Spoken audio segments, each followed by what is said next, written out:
angles. He clamps the piece onto a template and angles the edge.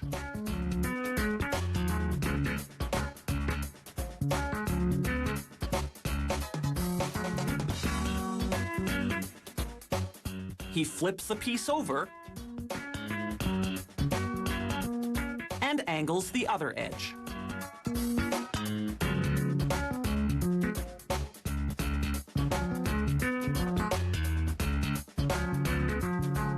The drum maker applies carpenter's glue to both edges and clamps the slats together in a circle on a specially designed form. The number of slats per drum varies depending on the diameter of the shell. The larger the diameter, the lower the conga's sound. The glue dries in 24 hours. It comes off the form looking like this bongo shell, but taller. The drum maker now mounts the dried shell on a wood lathe. Using a tool called a wood gouge, he shears off about 6 millimeters, rounding the outside of the shell. Then he uses a series of woodworking tools to add decorative detailing. Once that's done, he smooths the shell's surface using 3 progressively finer grains of sandpaper. Then he either leaves the wood its natural color or stains it.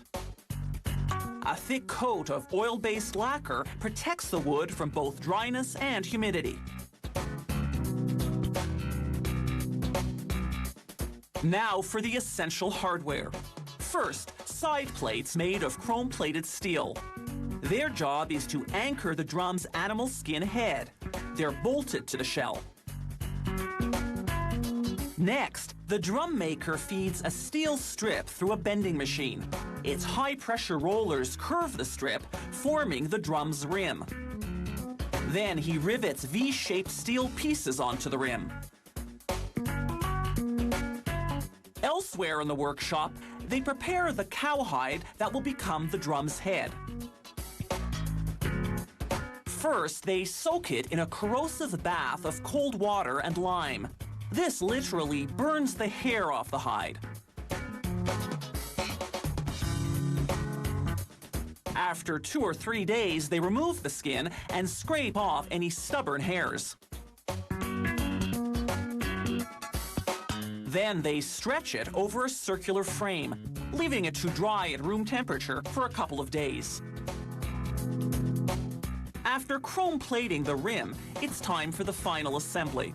They stretch the head over the shell and clasp it in place with the rim. They hook the V's to the side plates, then adjust the tension to tune the instrument. The last step is to trim off the excess skin. Now, the musical handiwork can begin.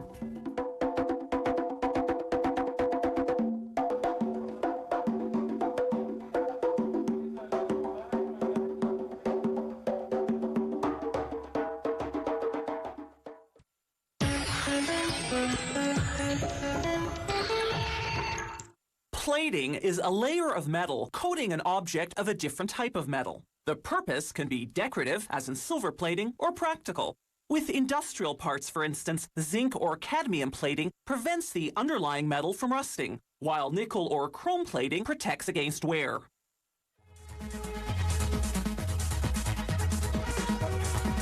You can plate almost any type of metal. Let's follow some steel aerospace parts as they're about to be plated with cadmium to make them corrosion resistant. For the plating metal to bond properly, the steel surface must be free of contaminants such as oil and grease. Workers suspend the parts over a vat of boiling chemical solvents. As the hot vapor comes into contact with the colder metal, it condenses, dripping down into the vat and taking any contaminants along with it. The remaining solvent residues evaporate, leaving the parts squeaky clean and dry. Next, a worker wearing protective clothing sandblasts the parts with aluminum oxide powder, a strong abrasive. This roughens up the surface so that the plating metal will adhere better.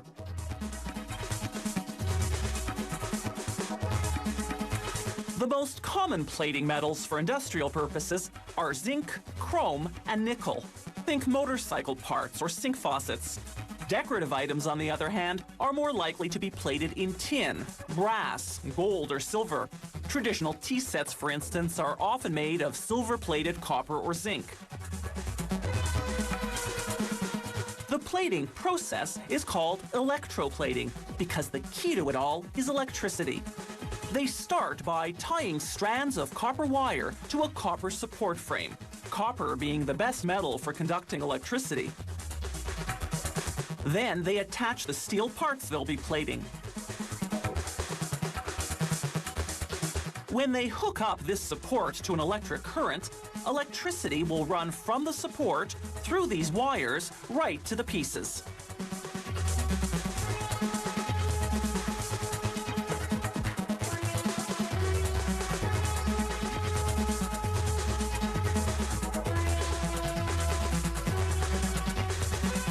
They do the electroplating in a tank.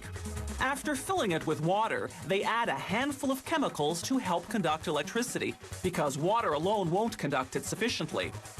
Along the sides of the tank, in bags, are metal baskets. They contain bars or balls of the plating metal, in this case cadmium. Workers connect the support frame with the steel parts to the negative terminal of an electric source, the baskets of cadmium to the positive terminal. Then they switch on a steady DC current, no stronger than 6 volts. The electricity dissolves the cadmium, lacing the particles with a positive charge. They travel through the water and attach themselves to the negative charged steel parts, creating a smooth and even layer of cadmium. Thin plating requires just a few minutes in the tank, thick plating several hours. Then workers rinse the parts in water for about a minute to remove the chemical residues. To make the parts even more rust-resistant, workers immerse them in a series of compounds. This triggers a chemical reaction in the plating, enhancing its ability to withstand corrosion. This reaction, however, changes the color.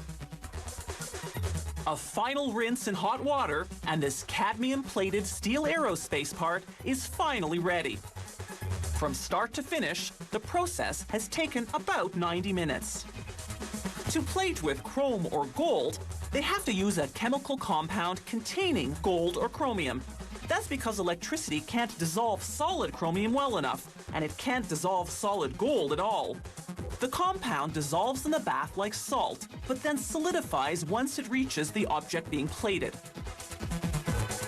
Metal plating is very durable, but if subjected to a lot of wear and tear, the object will eventually have to be replated.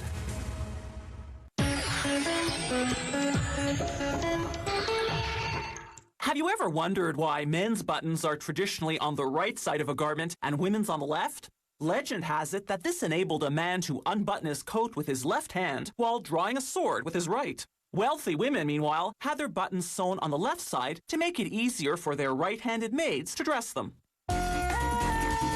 One way to make plastic buttons uses a multi-layer sheet of synthetic resin, hence the industry term sheet buttons. Workers start by mixing liquid polyester resin with a catalyst to gel it.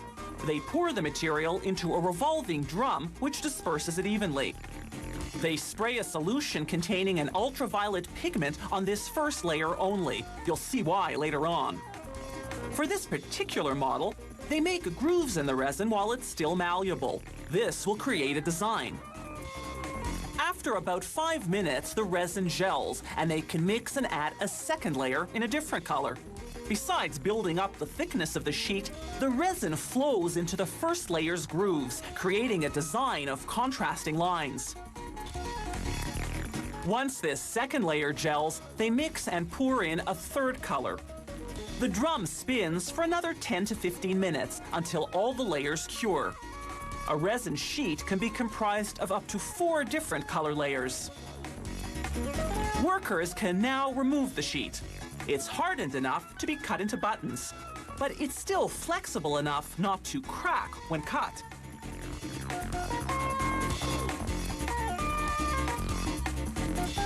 Now they feed each sheet into a press that's outfitted with a die for that particular button model. The press punches out circles in the diameter of the button. These circles are called blanks. You can see the different color layers. The blanks move on to the machining center, where they'll be transformed into buttons. Automated equipment loads them onto carousels, the back of the blank facing outward. How does the loader know which side is which? Well, remember that ultraviolet solution the worker sprayed onto just the first layer of resin? A UV detector scans each blank to make sure that first layer is facing upward. If it isn't, the machine rejects the blank, then flips and reloads it. The carousels first run the back of the blank against a series of cutting heads. The heads are changed according to the model being produced. For this one, the heads gradually carve a curved back.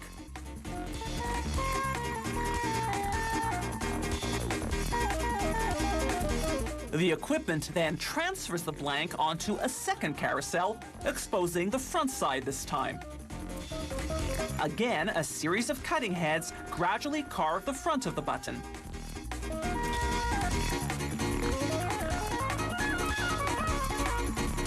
The shape of this model exposes the different color layers underneath, creating a veined effect.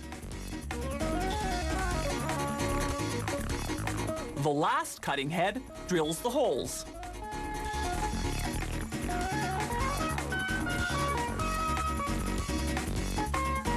Here you can see the full progression from blank to button. Now they polish the buttons for several hours in drums containing abrasive ceramic stones and pumice. Then workers flush the drums with water. The heavy polishing stones sink to the bottom. The lightweight buttons float to the surface and spill out. The buttons then go into drums that contain silicone wax and thousands of tiny wooden pegs. While the drums spin, the pegs act as a carrier, distributing an even coat of wax. As the buttons exit the drums, the pegs are screened out.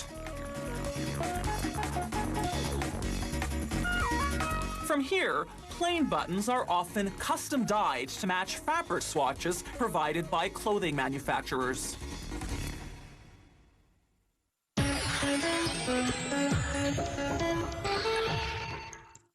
Well, you've seen how they manufacture some types of buttons, just a few of the many styles on the market. There are several different ways to produce these handy little fasteners, so forgive us if we buttonhole you to stay tuned and watch some more.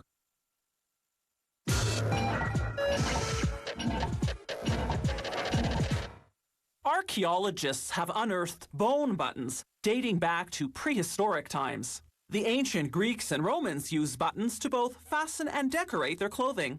Europeans wore buttons strictly for adornment until about the 1200s. That's when fitted garments became the trend, fastened by a long row of buttons down the front. The rich wore buttons made of silver or gold, sometimes set with precious gemstones. Ordinary people wore buttons made of mere bronze or wood.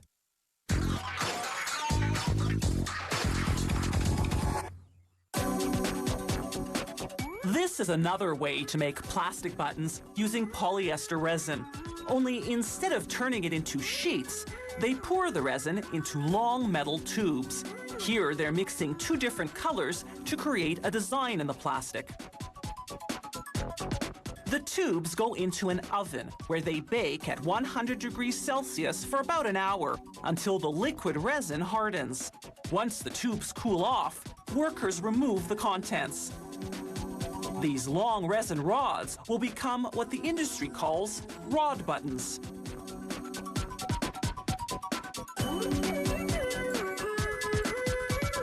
The rods go into a machine called the slicer. Its sharp carbide blade chops the long rods into button-sized blanks. Here's what that looks like in slow motion. It's no use showing you this at regular speed. It would be but a blur. This machine cuts up to 700 blanks per minute.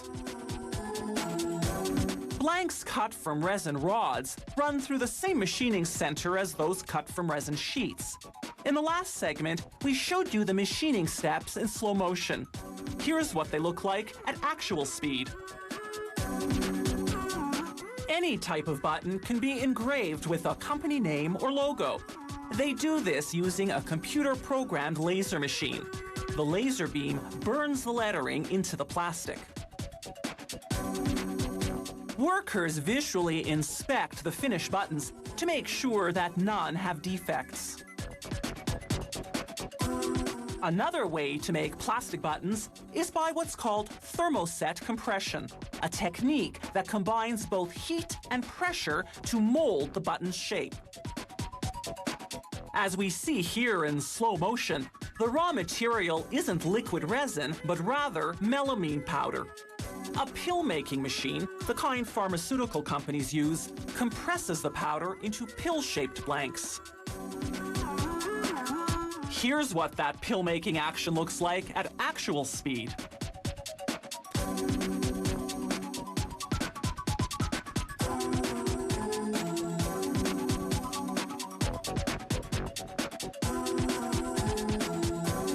To transform these pills into buttons, workers load them onto a press. The press uses high pressure to force each pill into a button mold for a period of 40 seconds to a minute, depending on the size of the button.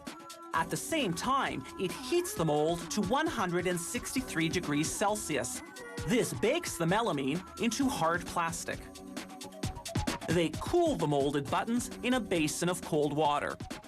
Some specialty buttons go on to be gold-plated, but not before soaking in a chemical bath to clean their surface so that the plating will bond well.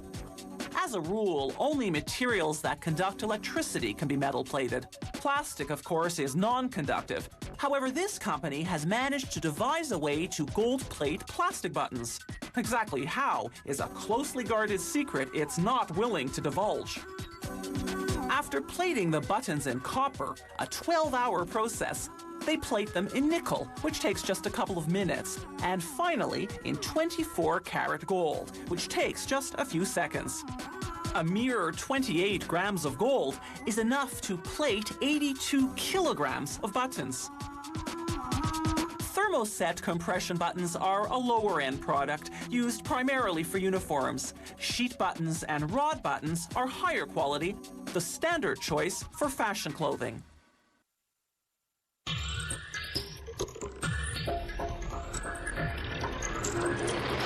If you have any comments about the show, or if you'd like to suggest topics for future shows, drop us a line at www.howitismade.net. The How It's Made crew vehicle is courtesy of Subaru Canada.